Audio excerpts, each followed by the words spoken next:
Assalamualaikum warahmatullahi wabarakatuh. Perkenalkan, nama saya Muhammad Rizky Karasfadillah dari kelas 3B Ilmu Perikanan. Di sini saya akan menjawab beberapa pertanyaan, yaitu cara pemanenan, cara transportasi, cara penanganan, dan cara ekspor impor udang galah. Yang pertama adalah udang galah atau Macrobacillium rosenbergi merupakan salah satu komoditas perikanan budidaya air tawar yang memiliki nilai ekonomis tinggi. Peluang pasar udang galah masih terbuka luas, baik di dalam maupun di luar negeri. Permintaan udang galah di Indonesia baru terpenuhi 40% saja dari seluruh permintaan yang ada. Hal ini karena masih rendahnya jumlah produksi udang galah bila dibandingkan jenis udang lainnya seperti udang windu ataupun udang faname. Pembesaran udang galah membutuhkan kolam budidaya air tawar atau freshwater pond. Luas kolam air tawar di Indonesia tahun 2019 baru terrealisasikan sebanyak 146.557 hektar dari potensi luas lahan yang ada, yaitu 541,100 hektar.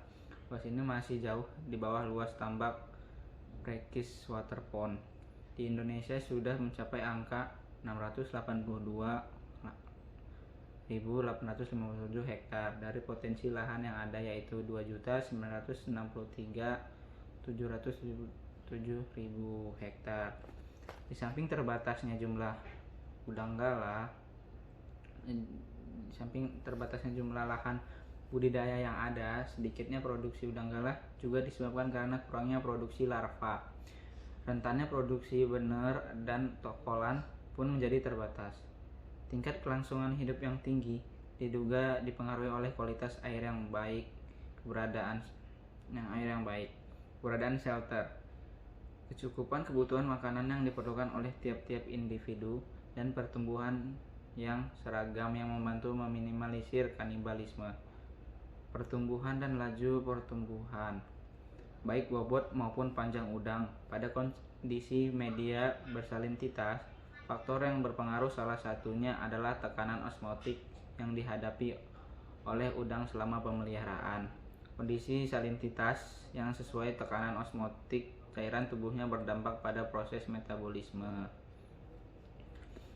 Pengemasan udang galah yang dilakukan oleh kebanyakan eksportir, yaitu dengan cara mengemas udang dalam satu kotak pengemas sebanyak 4-5 lapis.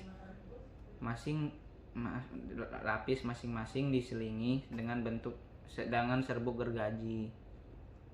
Kemudian kotak tersebut disegel dengan lakban. Pengemasan udang dalam kemasan styrofoam umumnya ditambahkan es di dasar kemasan. Es ini diletakkan di bagian atas atau bawah kemasan. Es berfungsi untuk mempertahankan suhu media kemasan yang tidak diberi es pada bagian dasar media. Pengisi beresiko pada tingkat mortalitas udang selama ditransportasikan karena suhu yang terus meningkat. Jumlah es yang ditambahkan harus tepat. Kemudian berikutnya adalah ekspor dan impor.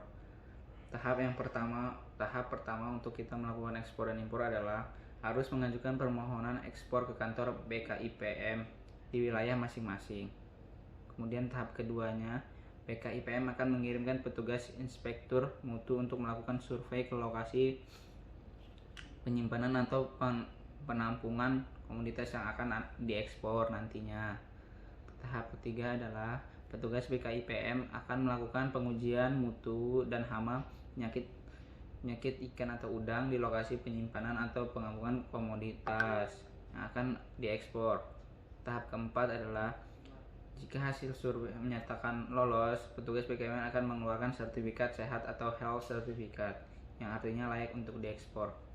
Seluruh proses tersebut akan memakan waktu 5 hari kerja. Selanjutnya, saat komoditas akan diberangkatkan, petugas BKIPM akan melakukan pengecekan untuk memastikan kesesuaian dokumen dengan fisik komoditas, itu jenis, jumlah, dan ukuran yang akan dikirim.